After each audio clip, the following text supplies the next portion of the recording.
Hey, it's Laura. If you're listening to this, you're not hearing the complete, unedited version of this conversation. If you want in on that, you can get it by becoming a TMST Plus member. Just head over to our website at tmstpod.com and click support. All right, enjoy the show. Yeah, you're our first repeat guest. Oh, wow. I know. I'm very excited about that and I'm honored.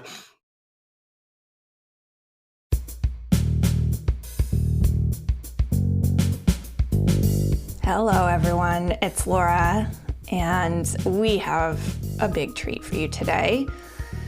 But first, I want to let you know that we are still planning on airing that discussion from South by Southwest. We are not holding out on you. We just don't have the audio yet. And as soon as we do, it will be in your ears. So to those who have been asking, thank you for waiting patiently. That is the deal. And as soon as we have it, you will too.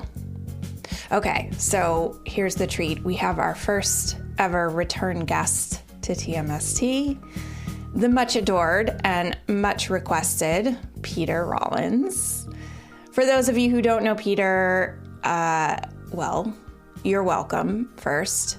But he is an Irish author, a philosopher, a public speaker, a theologian. He's one of those people that it's kind of hard to pin down. And he got his international reputation for turning the traditional notions of religion on their head. But what I have found about him is that he turns so many ideas that we sort of take for granted as a matter of course on their head. And most of our conversations have been around examining sort of basic truths. And this one is no different. We brought him back not only because you'd requested him, and I love talking to him, but because we wanted to talk about certainty, or uncertainty rather, and how we contend with it.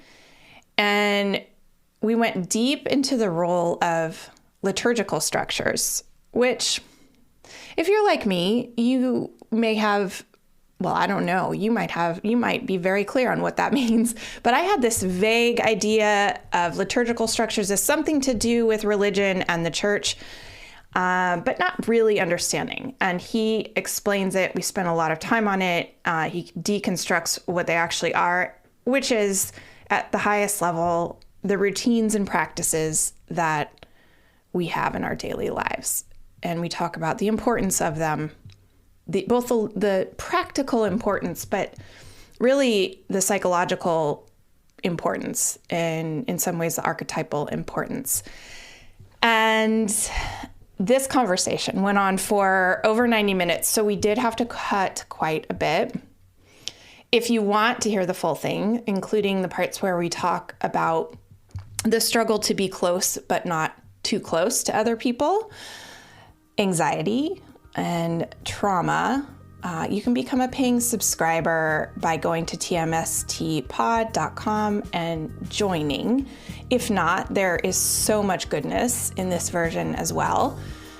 As always, we appreciate you being here so much. I hope you love this second go round with Peter Rollins.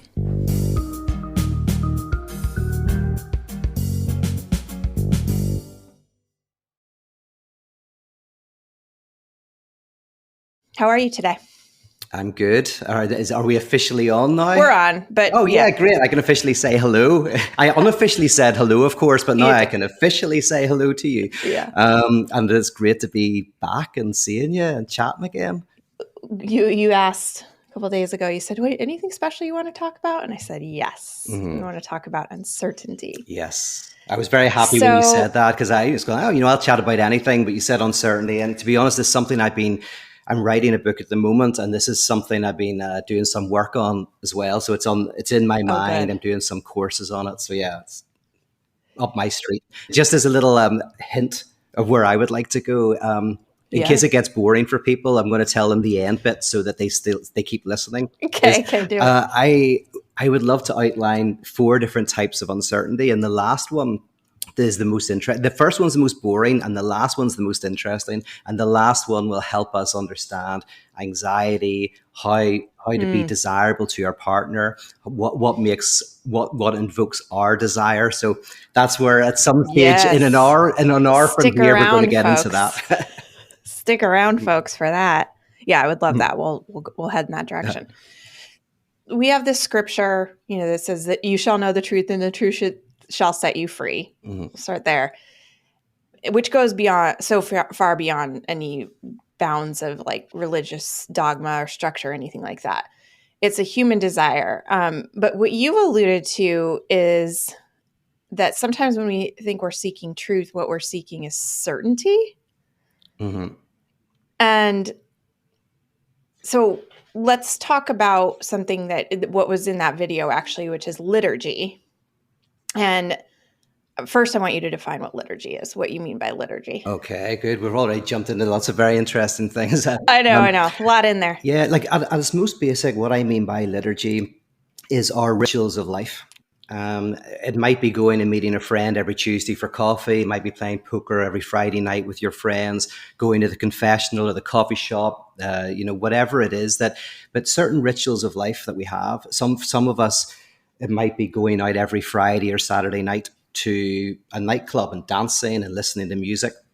And so when I talk about liturgy, it's going like we're liturgical creatures.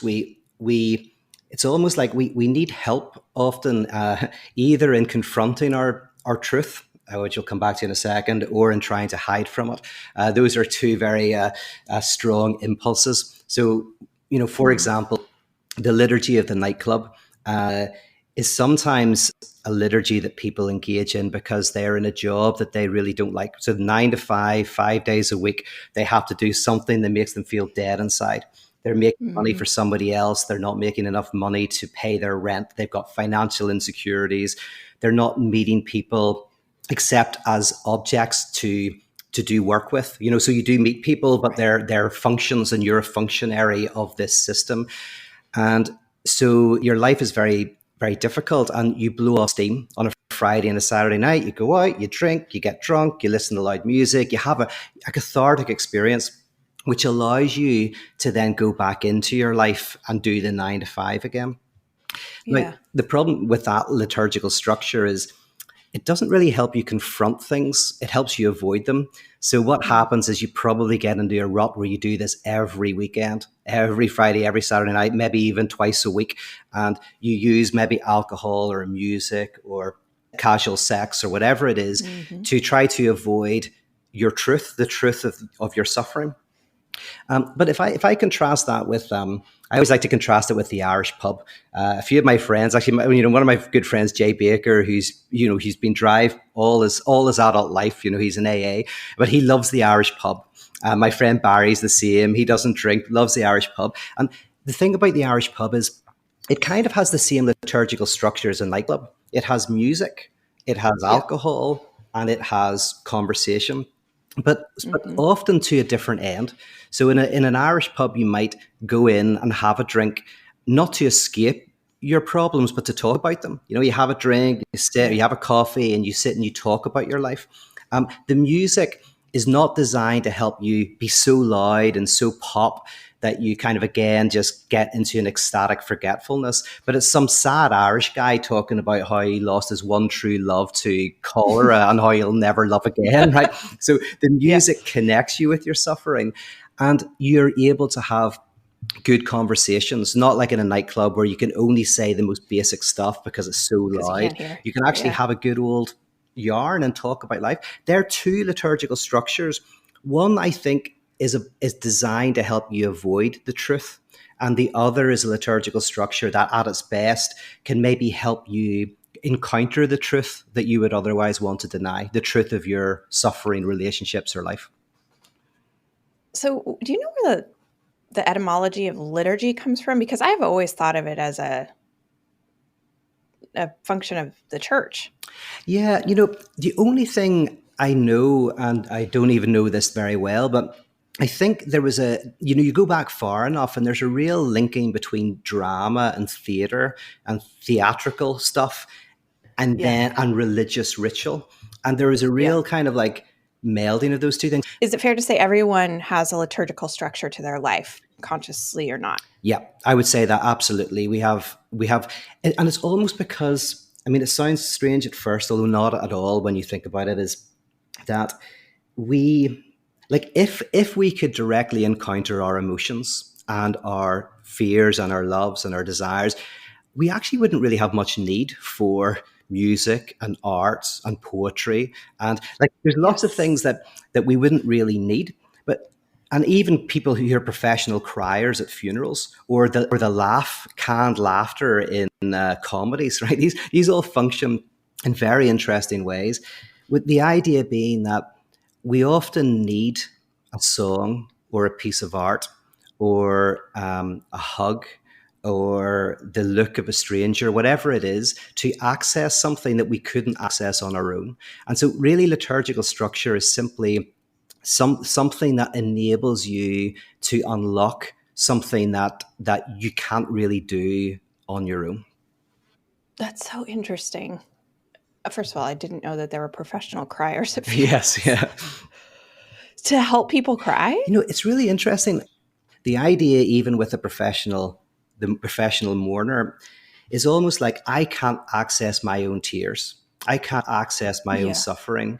But so somebody else, through their tears, I get some cathartic release. I begin to very subtly be able to mourn, to be able to do my own mourning. So the professional crier, it's not in our culture, but in some cultures where you have that, it's strangely, it's like I can't even cry.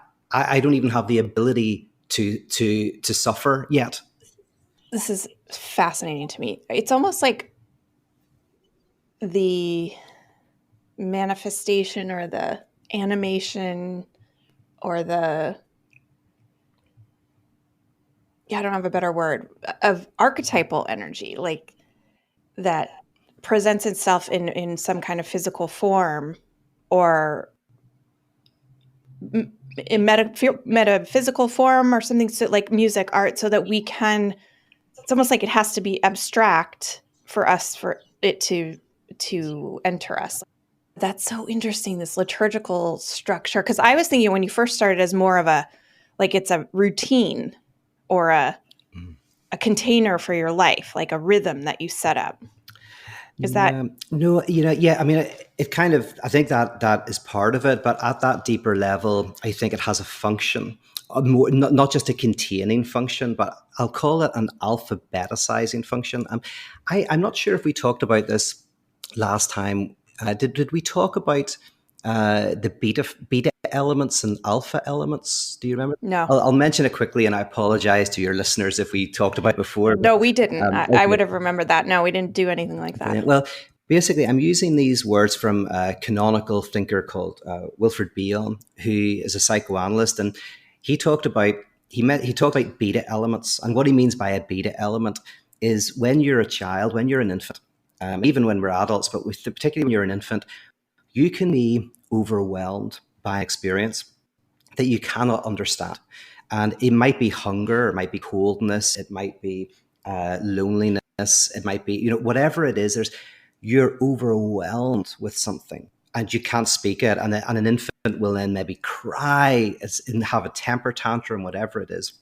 And Bion says that, so these beta elements, they're in the child, they're in thought, but they can't be thought, Now, then Bion says that the mother or mothering one, whoever the mothering one is, holds and soothes the child, sings to the child, and also begins to help the child understand what's happening to them, responding to that beta element. And he calls this the alpha function. And the reason why I love these words is at first they sound abstract. So the beta element, the alpha function of the mothering one, which then turns the beta element into an alpha element. But when you put all of this together, it says the mothering one alphabeticizes the trauma of the child. In other words, they put into language the overwhelming trauma that the infant is experiencing. And that for me is a little bit what liturgy can do. It's an alphabeticizing function that enables us to encounter and make sense of our suffering, while never fully rendering it into the mind, into the symbolic, but partially helping us get a purchase on it. That's great. What is the purpose when you talk about liturgical structure? Yeah. What's the purpose? Okay. One of the purposes is mourning, and Freud is very good on this. That what happens when we say suffer, and we all suffer. There's the traumas that happen to us, and there's the trauma that is us, the trauma that is being human. Mm-hmm. And when we're not able to mourn, to remember and to mourn and to work through something, it remains in us in an unconscious way. So everyone knows that phrase, gone but not forgotten. When someone has died, but you remember them. This realm I'm talking about is the forgotten but not gone.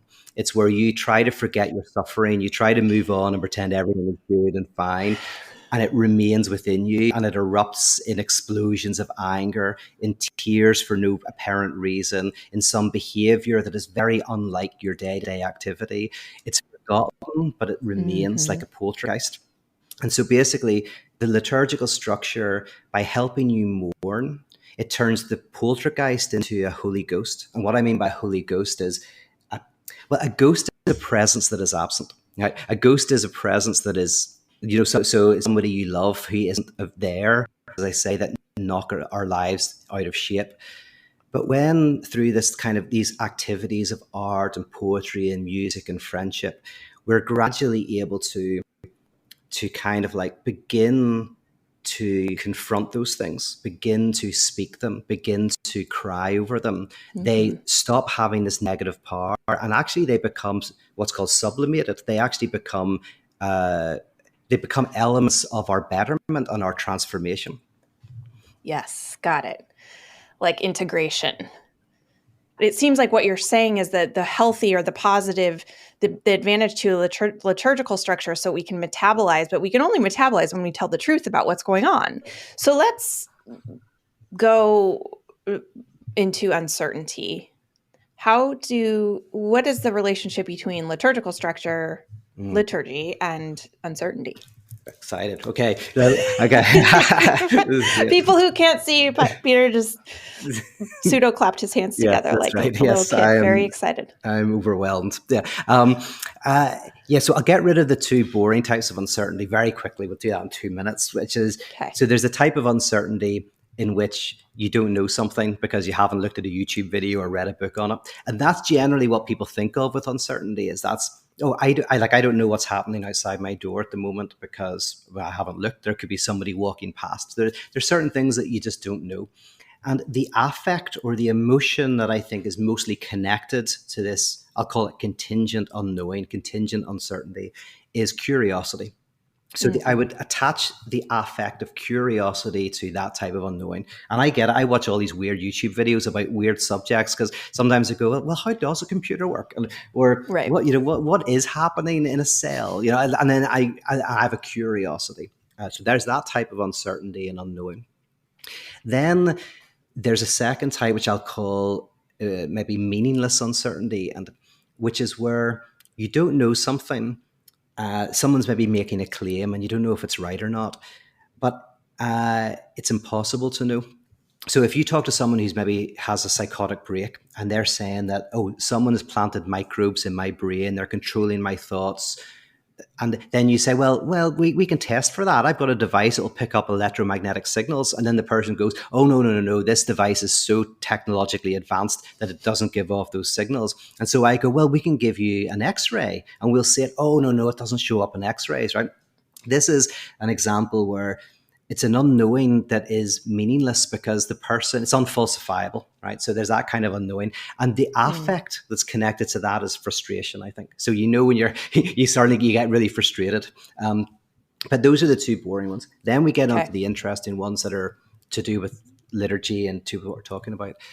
And the first is the one we've talked about a fair amount, but which is the type of unknowing that doesn't come from a lack of knowledge, but from an excess. It's an unknowing that comes from like, so for example, I can love I can't love someone I don't know because I don't know them, right? So there's an unknowing because I don't know them. And maybe I want to go out with somebody and I'm like, I'm lonely and I want to fall in love.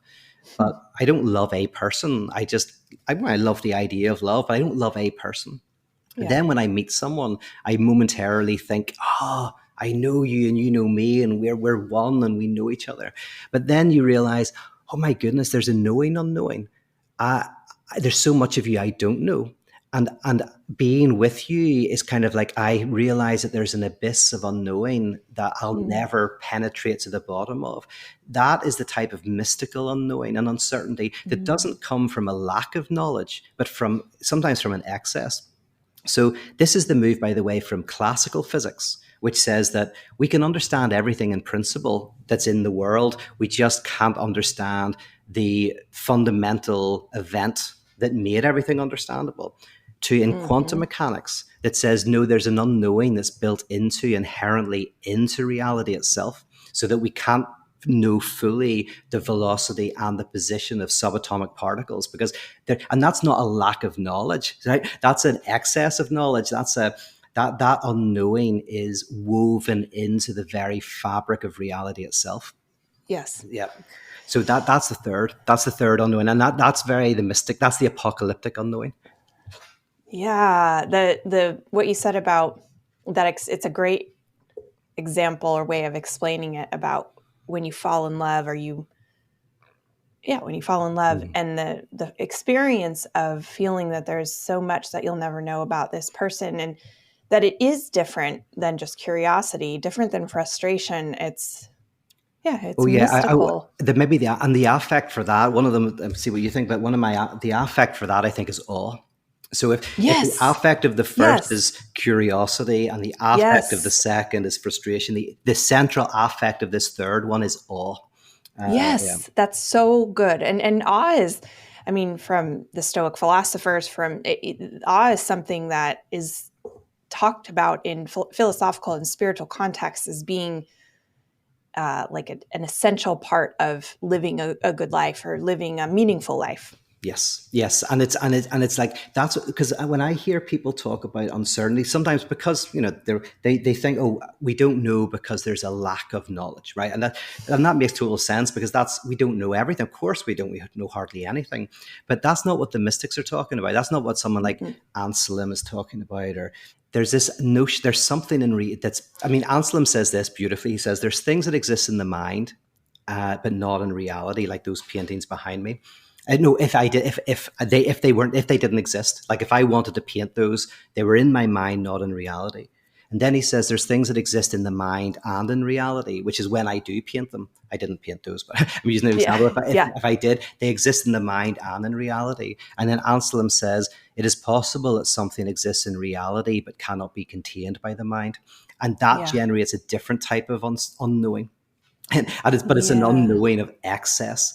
And Anselm says that is the mystical experience. So even Rudolf Otto, in his famous book, The Idea of the Holy, he kind of starts off by saying, unless you felt overwhelmed by the influx of an event, he doesn't say it in these words, but he basically says the same. Basically, unless you've had the mystical experience, this book's not going to be of any interest to you, because it's kind of an event that you feel overwhelmed by is the beginning of the mystical experience. So I really like that, but it's not my favorite one. But go ahead, say what no, I love this because these types of conversations have historically, I think, been reserved for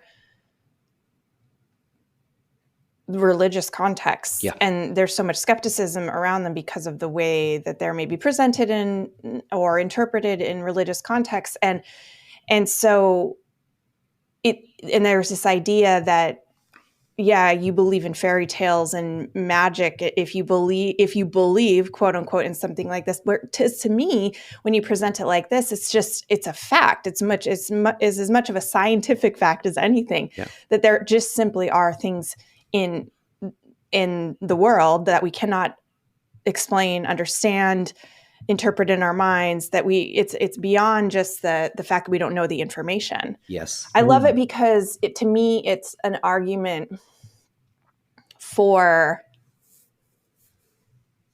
I don't know if I should say this. I don't want to offend anyone, but this is just where my mind is going. Like the atheism, where atheism is talked about is I don't totally actually understand atheism enough to talk about it intelligently, but to think that like it's a denial of mystery. At least that's how I put it, or how I interpret it, a denial of mystery.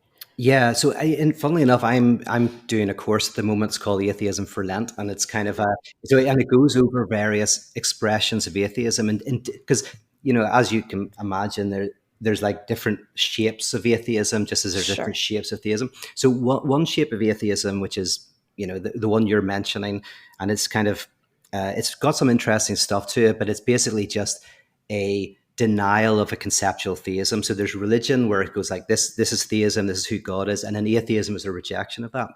Now, interestingly, the first theological atheism is the mystics, because the mystics say that you have to be an atheist because every influx of an intuition that overwhelms your concept means that anytime you conceptualize that, you have to reject it because the concept never matches up. So this is where actually atheism and theism are interlinked in someone like Meister Eckhart, where he says every time you say God, you have to immediately say no God. You have to, he says, nominate and denominate, name and dename. It's funny, churches are called denominations to dename. So it's the idea is that actually there is a form of, there's different forms of obviously atheism, but actually within religion, within mysticism, atheism has always been taken up because they go, yes, of course, as soon as you have a theism, a concept, you have to dename it. And then theology becomes a theopoetics, a type of, as we mentioned earlier, a semi-permeable membrane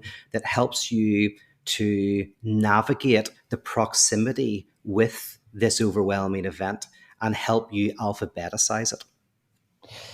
That's great. It's personally just super helpful for me right now because I'm trying, and part of what I'm writing about when it comes to expressing, say, universal love, or like,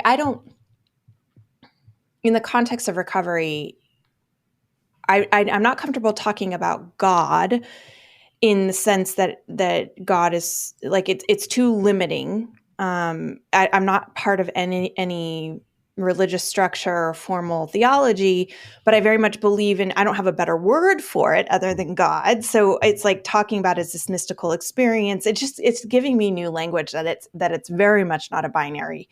And this is interesting that the word God, always a difficult word to use, but actually at its best, the word God is a signifier that signifies that any signification it has is not enough. So what I mean by that is that technically when someone uses the word God, it should be in a sense of a signifier word that describes how no word can describe it. And and this is the very foundation of linguistics, actually, is the idea that like democracy is a word that we can never fully describe. Freedom, just as soon as someone thinks that they can describe or actualize freedom, you'll find tyranny just around the corner.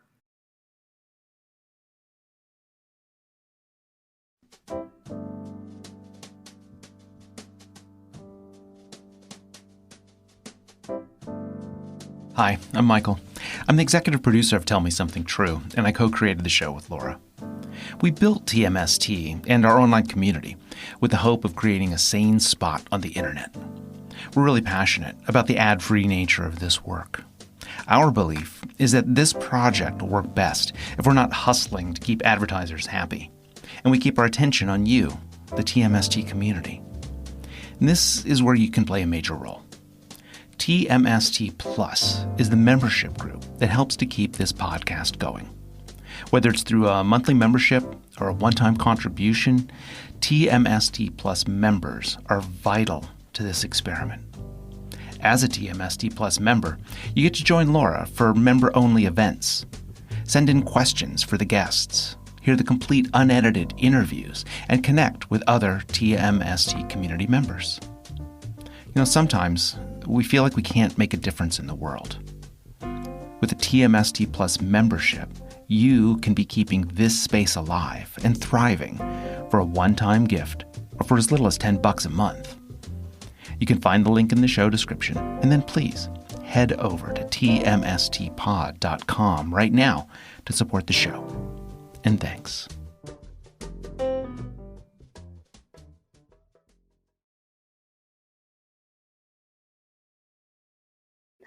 Man, what a predicament we humans are in with the tool, the primary tool we have is language. Mm-hmm. And we can get pretty damn close, but it's only ever a symbol, our best guess at a symbol. Yes, absolutely. And yet we when we think that it is the literal truth, that we can, it just never is. And when we think that it's a literal truth, we get in trouble. Like when we I guess I'm just looping back to this uncertainty thing. Like we can only ever try, it goes like to the Tao Te Ching, where it's like, basically if you think you know it, you don't know it. Yes. And if you say it, you don't know it. And if you don't know it, the Tao, which is not the Tao. It's like all that mind bendy stuff. And the crazy thing is, all of those ideas that some people sometimes feel right off or not, whatever. They're actually not, and as you mentioned, they're not specifically religious. So in linguistics, you can never eat an apple, right? So an apple, as soon as I'm in language, when I eat an apple, I'm not just eating an apple. It might signify health, or it might signify a certain lifestyle. It might signify a rejection of my parents who maybe fed me chocolate. It might be something that I like. I like fruit in the kitchen because it looks nice. If I buy a pair of jeans, I'm taking these actually from a great philosopher, Todd McGowan, and use these two examples. I just realized I was using them without. Yeah, that's okay. Citation noted. Yeah, but if you go into like even a Target and buy a pair of jeans, you never just buy a pair of jeans. So what are jeans? Like jeans are an item of clothing that at least originally were technically signify that you don't really care. Like they're work clothes, right? Jeans are work clothes. I don't mind. I just buy the jeans. But of course, as soon as you think like that, you're not just buying jeans because you don't care. You're buying jeans because of the symbolic significance of I don't care, right? And even if you buy rubbish clothes and go like, I really don't care, again, you're making a statement about your values as someone who doesn't put a lot of thought into those superficial things. All of this simply means is that nothing is ever quite what it is. Everything is what it is and also not what it is. So it's not just some religious kind of weird notion about the Tao. It's also about how we eat an apple. Yeah. That's why everyone's always telling you the truth, by the way. Everyone's always telling you the truth because everything they do is telling you something about Everyone is always telling you the truth. Yeah. Yes. Not with their mouth. That's the only thing. The only thing they're not telling the truth with is with what they say, but they're telling the truth with the tapping of their fingers, with whether they wear jeans or eat an apple, Yeah. All right. So how do we bring this down into real life? What we're going through right now is in a culture, the moment we're in. Why are you interested in talking about this right now? Oh yeah, that's a very good question. And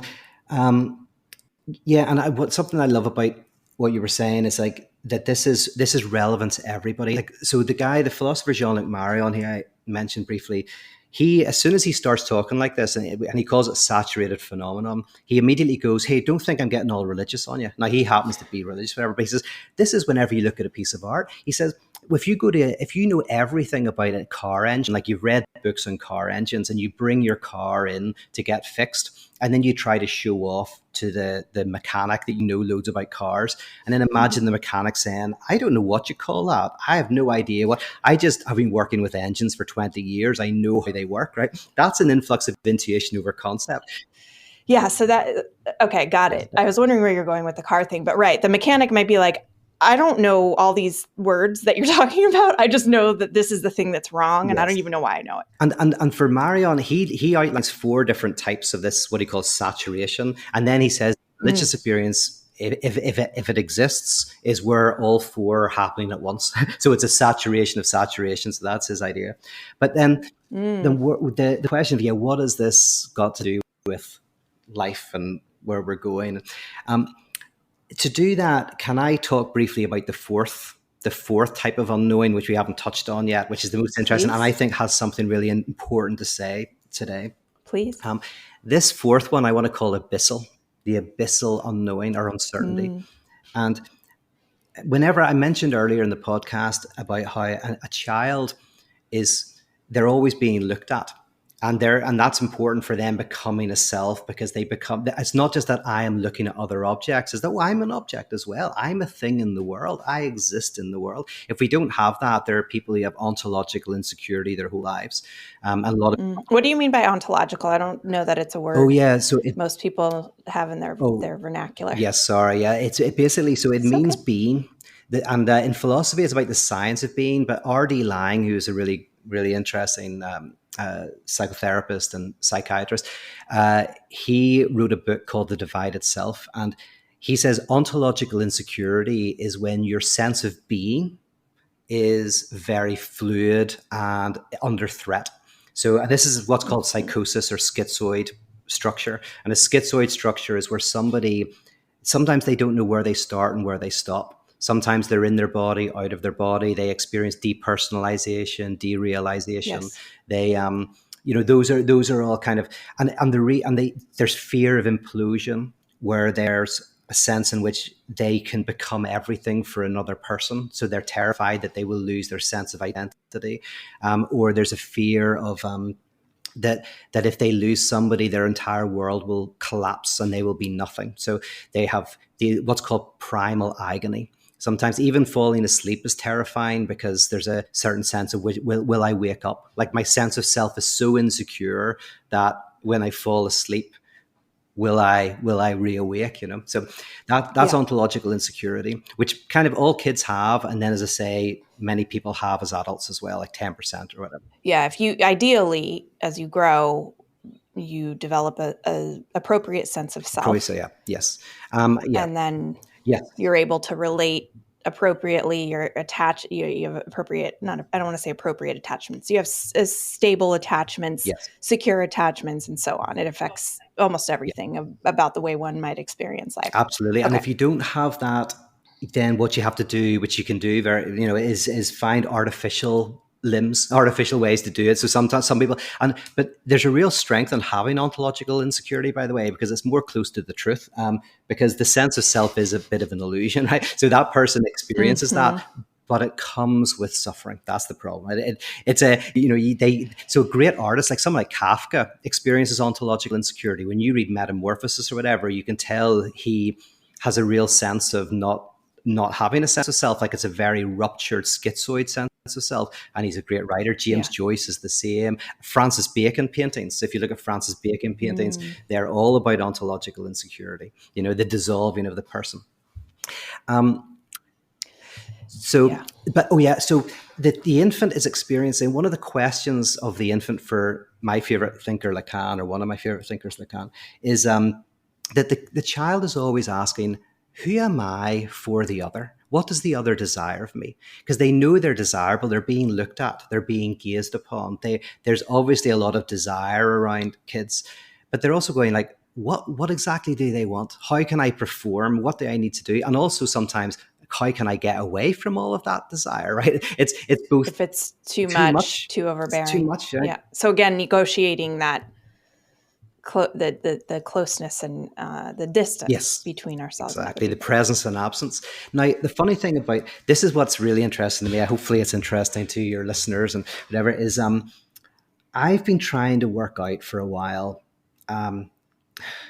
really kind of understand what our human desire is, how it functions. And by human desire, I don't mean desire for coffee or tea. I mean sexual desire. I mean fantasies. I mean the things that you will kill your own granny to do. The things that make you that kind of like disorient your life. The things that, not the things that are healthy, but the things that are unhealthy things. Because we often desire what we don't desire. We often fantasize about what we would not want to happen. This is interesting, because desire is not something. Desire is nothing, in the sense of I desire what I don't have. So when you desire the desire of somebody, you desire their lack. You desire the element of them that wants. So whenever I think I've mentioned it before in your podcast, but the most precious material is the desire of the ones we desire. That's what we really desire. Like, we desire the desire of those we desire. Oh my God, you have to slow down on that one. Oh yeah. So sometimes we think that what we desire is money or fame or something like that, but the most precious material in the world is the desire of the one we desire. So when we love someone, we desire to be the object of their desire. We desire their Got it. desire, which is a very Yes. weird mix because you're desiring something that isn't a thing. You're desiring their longing itself. Yeah. Yeah. How strange. Yeah. So here's the crazy thing, and this is what's really interesting, and is that we desire the desire of the one we desire. So say it's the mother, we desire their desire, but also it can be too much, as we've talked about, and we need to differentiate, have our own space. As we grow older, our desires are connected to this in some way. So I'm going to use an example of a guy, somebody I know, who, when he was at school, he went to an all boys school, and he would go to this bus stop and he would sit and wait for the bus. And there was a girls' school beside the boys' school. And so some girls would be there. And one time he was at the bus stop and the girls were laughing. They were looking over and laughing. Now, they may not have even been laughing at him or whatever, but he thought they were laughing at him. And he was embarrassed, and he left the bus stop and he walked home. But then, but this was something that repulsed him, but also attracted him. He was actually quite turned on by this, sexually aroused by this experience, right? And at the same time is also being terrified of it. So over analysis and some conversations, that wasn't analysis, it was conversations really, but go like, what does that connect with? And he would say that when he was young, one of his earliest experiences is with his sister, that his sister would bring round her friends and he would always want to hang out with them, and they were like older than him. And so one time he would knock on the door and they let him in, and they were laughing at him and they were kind of making fun of him and asking him embarrassing questions. And what happened here is this experience of his sister's desire.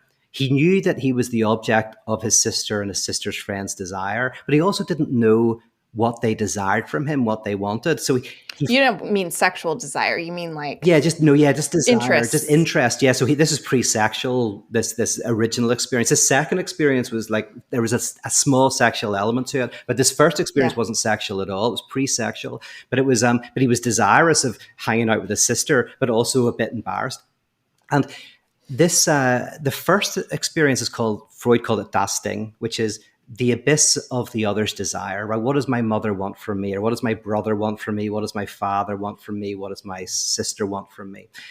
And then the technical term for the second one, which is what happened to this guy when he was older, is objet petit a. It's a French term, objet petit a, which just means small object A, but it's never translated because it's a technical term. And objet petit a is the little thing that we're really desirous of, that we can't quite name. And so in this example, what you see is very early on, this guy was experiencing the desire of his sibling, of his sister. And he was like, what am I to my sister, right? What does she want? She's getting some pleasure, but I'm not sure what it is. And that then was mapped onto his later experience where he was saying, what do these girls at the bus stop want, right? He doesn't quite know. And it's kind of terrifying. And it's also quite attractive, right? So but the same question remains, is what does the other want? And this is the fourth type of unknowing, uncertainty, which is the uncertainty of who am I for the other? What does my partner want from me? What does my mother want from me? What does my father want from me? What does society want from me? Should I have this job? Do I love this person? And the affect of this is anxiety. So if the affect of the first uncertainty is curiosity, and the affect of the second is frustration, and the affect of the third is awe, then the affect of the fourth is technically named anxiety. Anxiety is, I don't know what I am or who I am for the other. And this is a type of radical unknowing that we all experience to greater or lesser degrees in the world. Yeah. Yeah, I know, it's interesting. That's a lot. That's a lot. But here's the trick. If you want to hear the secret, I know the secret's it takes a long time to actually realize this, but the secret is that it's not just that I don't know what the other wants. The other doesn't know what they want. So I'm always anxious going, what does the other want of me? As if they know what they want and they have this solid answer. And if only I could be what they want, then I'd be happy. But then I realize they don't know what they want either. They're as divided as I am, and their desire is connected to what they thought their parents wanted. And we're all in this thing thinking that there's That's why it's called an abyss. It's an abyss. That's why it's called the abyss, the abyssal. It's an encounter with a type of nothingness, a type of, we think it's there, but it's not. There is no way to be that will make you fit into society. And actually, instead of trying to adapt ourselves to the world, what we really need is productive maladaptation. You can never adapt to the world. You can never be the object of the other's whole desire. And because they don't know what they desire, but we can somehow overcome anxiety by embracing it and enjoying the fact that we're all in the dark, in the abyss together. Why do we experience that anxiety? Like, why does that cause us anxiety? So I would say that anxiety at its most basic is the experience of not knowing what we should be or who we should be. So in philosophy, it's said sometimes quite simply is like, you can fear something, but you're anxious of nothing. So in other words, you can fear being robbed, but anxiety is the fear of nothingness itself. So anxiety is, now Søren Kierkegaard says that anxiety is the evidence of our freedom. He actually calls it spirit. What is spirit? Is the fact that to be human is to not know what it is to be human. A dog is a dog, a rock is a rock, a cat is a cat. You know, we don't say someone is uncat-like. Oh, that cat is very in-cat. But we talk about people being inhuman. So to be human is to be a question to yourself, to not know quite what you should do, who you should be, where you fit in. And the genius of Kierkegaard is he says, this is why we should never try to overcome our anxiety. Because if we overcome our anxiety, the payoff is being in a zombified, catatonic state.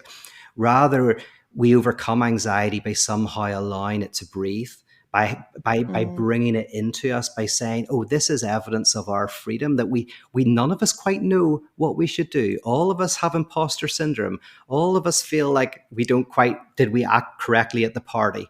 Am I saying quite the right thing? I went to a party recently that was really fun, but I felt at the end, for some reason, that I had maybe said something that was inappropriate to the host. And I'm going and I'm sitting there thinking, but probably everybody at the party in different ways comes back going, was I okay? You know, this is part of it is being human. Can you imagine if we could witness like those bubbles above people's heads of just anxiety meters and the scripts at a party? It would be so fucking funny. I want to just comment on what you said, because yes, when you experience anxiety, it is this, the utter frustration of it is that it doesn't have a name. When you can name, if there is something you're actually afraid of, you feel better, because then you can reason through that. You can talk about it. You can pin it. You can contain it. It's got a container then, but the true anxiety has no container. And that is the anxiety part. It's just this dread or this doom or this feeling that something is just wrong. Yes, 100%. And this is why this last one in particular, I think, is important to think about for today, because we want to avoid this anxiety at all costs and kind of think that we know what the other wants and what we want, and then we can condemn people. We think they're this and they're that, and we create purity cultures of clean and unclean, of inside and outside, all ways of avoiding anxiety, of saying that to a certain extent, right, we're all in a society together. We're all neighbors. You don't have to like your neighbor, right? But we're not enemies. An enemy is someone you can get rid of and destroy. A neighbor is someone you have to share social space with. That we're in this environment of like where we're having to navigate each other. And there's a book that's coming out soon by Richard Boothby called Embracing the Void. And in this, he argues that love of neighbor, at its most basic, what it means to love the neighbor is to be able to confront the abyss of their desire and be able to, not reduce them to some sort of expression of yourself or whatever. Is to somehow to love your neighbor is not to love them in so much as they're like you, is to love them in their abyssal dimension, in their anxieties, in their unknowing, to somehow be able to tolerate that and to argue and discuss with them. And this is where I think in a society that cannot tolerate anxiety, some of the results are overprescription of drugs, scapegoating of people who are different from us, and a desire to lock ourselves away from those difficult encounters. Yeah. And so I don't know that you have the answer to this, but maybe you have some thoughts. Are we actually more anxious now than we've ever been, or have we just pathologized anxiety? Yeah, no, that's a great question. I mean, so in Paul Tillich's book, The Courage to Be, he beautifully kind of articulates that anxiety manifests in different ways in our lives, both historically and individually. And he outlines three. And they are historical, but also you can maybe see yourself in one of them more than other. One is the anxiety of death, which is because death is an ultimate nothingness. So we're all hurtling towards a potential nothingness, even if there's something on the other side, we're not sure. So it's like so we're kind of like, there's a type of anxiety over death. Then he says, and that was a big anxiety, especially if you live in a society where people are dying young, where maybe you have a family where you expect 3 of your kids to die, where death is all around you. That anxiety is going to be pretty strong. Then he says that there's the anxiety of guilt. And the anxiety of guilt is also a type of nothingness, because to be guilty is to say, I am not who I should be. I am somehow lacking in, I imagine this is who I should be and I'm not it. And so there's guilt, and guilt has a historical moment. And you think of the birth of Lutheranism and that kind of thing. And then he says there's the anxiety of meaninglessness, where you kind of feel that your life lacks meaning or purpose, which he thinks is connected to the modern world, right? Which I think is very interesting. I was going to say, that feels like the modern affliction, and almost like a absurd, like, effect of modernity. Yes. Of things going so well. Yes. That we have this new anxiety that's arisen because we're not just trying to survive. I was listening to this talk the other day with Sam Harris, how the long course of history it was only up until the last 100 years or so where the norm was war. Yeah. The norm that's what people expected, and there were brief periods of peace, but you always kind of knew that they were brief periods, that the norm, the default was to be in war, to be in battle. And so this kind of absurd, I guess it's a product of modernity, is that we have so much freedom, we have so much that there's space to argue about to feel the meaninglessness, because there's so many choices, there's so many options to pursue, there's so many ways to go wrong. And like you said, that our culture is structured around the ability, like we can very easily check out of our experience at any time. We can create liturgical structures where we don't have to, we can avoid forever until it becomes so painful to avoid. Yeah. And we have to do something different. Yeah. And another element of modernity that I think is really, really important, and philosopher Heidegger brings this out to a certain extent, is that there's kind of worldviews that can exist at times. And one of the worldviews that we live in, and a worldview is like it's like the water you swim in. You kind of don't see it. It's like an ideology. Yeah, it's ideology, exactly. And what you see through. And one of the predominant notions is, you'll notice this when people talk about, say, optimizing their life or life hacks or whatever, is that there's a certain sense in which we have turned ourselves, we start to think of ourselves in mechanistic ways. So we start to treat ourselves and each other in a very crudely materialistic way. And some of the existentialists bring this out very powerfully, from Sartre to Gabriel Marcel to Camus, all of these. They basically say that we're living in a strange age where we like I say, treat ourselves. Whenever when people talk about optimizing and making yourself optimize your productivity and stuff like that, it's like there's something that ultimately meaningless in this. It's like you think you're doing something meaningful. I'm trying to optimize my life. I'm trying to life hack. I'm trying to be productive. I'm trying to do this or do that. There's something about we're missing just the mystery of being. To sit in silence and be unproductive, and to experience what we've been talking about, which is this learned unknowing, this experience of something that cannot be grasped. That's not the realm of theism or atheism, but it's the realm of human subjectivity. And the beautiful thing about Tillich is he says in all of these, the point is not to get rid of them, but to find a way to tarry with them. It is, by the way, it's possible that science may effectively abolish physical death, but it still won't abolish lack, meaninglessness. And, yes, it can't abolish the das Ding or the objet A. So it's like Nietzsche said. There's a famous parable of this King Midas, I think, who captures a demon and enforces the demon to tell him what the secret of a happy life is. And the demon laughs and says, "Oh, it's already beyond you. Why do you ask? I mean, it's to never have been born." But he says, "But, if you're lucky, you can die soon." Right? And what I love about this parable is, if you could extend your life indefinitely, but you cannot enjoy your life, that would not be heaven, that would be hell, right? There's something about eternal life is not about mere longevity. It's about a type of infinite depth in the moment at one point in temporality. And for me to experience that depth is not an avoidance of our anxiety, but in some way making peace with our anxiety.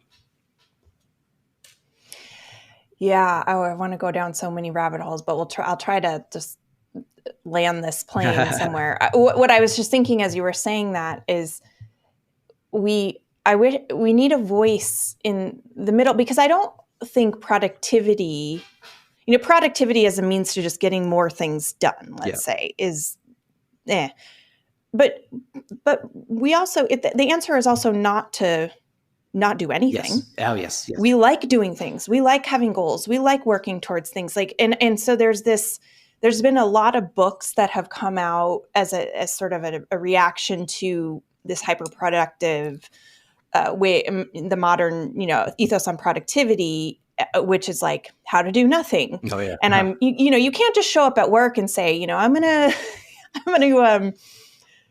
I don't feel like participating in the capitalist superstructure today. Yeah. Sorry, boss. It's just my philosophy now. And I'm going to, I'm practicing doing nothing. Like, that's not actually what we want either. Yes. So I'm hopeful that there'll be voices, you're probably one of them, that can speak that to both things, that the answer is including, that productivity for productivity's sake isn't great. And there's definitely hustle culture and burnout culture, and we're experiencing that. And also, we can't unring the bell of modernity. We're here. It's unrealistic to think that we're going to go back too far into history. And so how, I believe productivity can be a spiritual practice too, if you think of it through the right lens. So, for me, one of the interesting things, say if someone wants to be a writer, I knew this friend of mine. She wanted to write this children's book, and she had it in her mind, but she never wrote it. And she, there was always an excuse, like, the kids, family, all of this.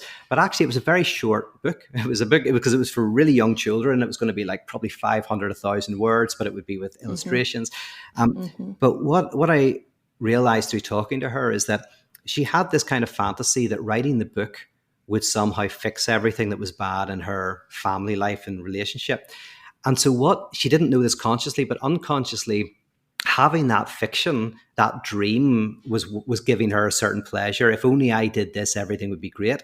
But there was a knowledge that if she did do it, of course, it wouldn't fix everything, right? So her fantasy was what she wanted, not the productivity. Now, over time, I was trying to help her see that the book won't fix everything. But in that knowledge, that makes it more likely for her to write the book. So because if you think that like even my PhD supervisor once said to me, your PhD is going to be the worst thing you write. And that freed me up so much, because if I have... Right, that freed you up. Yes, the fantasy of like writing the perfect PhD is actually what prevents you. So for me, productivity weirdly is connected to giving up the kind of the fantasy that we can be whole and complete. It's almost like, no, the books that you write, the music, whatever you pursue, being a good chef, a good father, a good mother, the value is in it, but it doesn't, not as an escape from the difficulties of life, but rather what kind of enhances those dimensions of life. So yeah. Very well said. Yeah. That's a topic I would love to dig into maybe next time. Oh yeah. Well, this is a great place to end, because don't you think, for me, the creativity is the closest we get to living on the edge between certainty and uncertainty, or approaching the land of uncertainty. It's where it's sort of the ultimate vulnerability, but also the ultimate flow place. Yes, and allow for novelty and impossibility. That's something that we're sometimes frightened of. Is like we want. That's why people sometimes we go to, we do lots of things, from tarot cards to reading the back of the Gideon's Bible that gives you an answer to every question, or we get advice off somebody, because sometimes we want someone else to tell us what we should do. We want to kind of close down. We want to kind of have the answer. But there's something wonderful and scary about surprise, about novelty, about unfortunately not knowing exactly what you should do in the present moment, and taking that into your body, and kind of being able to have the courage of that unknowing. But yes, exactly. When you're able to do that, that's the creative. That's where the creative stuff happens. Whenever you don't know what the future holds, whenever, even as you say, even the past is changeable. Like we think, the future might not be set, but the past is set. But no, if you've been single for 10 years and really depressed and really lonely and thought that life is meaningless, and then you meet somebody, that last 10 years becomes this incredible period of waiting, longing, of developing to that moment. The person you meet does not just change your present, they also transfigure your past and your future. Yes, that's such a good way of putting it.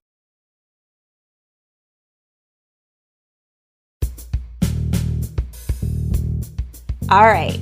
Thank you so much for being with us today. If you want more TMST, head on over to tmstpod.com and become a member. Members get access to the full uncut versions of these conversations, previews of upcoming guests, invites to join me for members-only events, and access to our members-only community where I hang out a lot. We decided from the beginning to make this an independent project. We don't have sponsors and we don't run ads. This means that we can make the show all about you and not what our sponsors or advertisers want. But it also means we're 100% reliant on your support. So my request and my invitation is simple.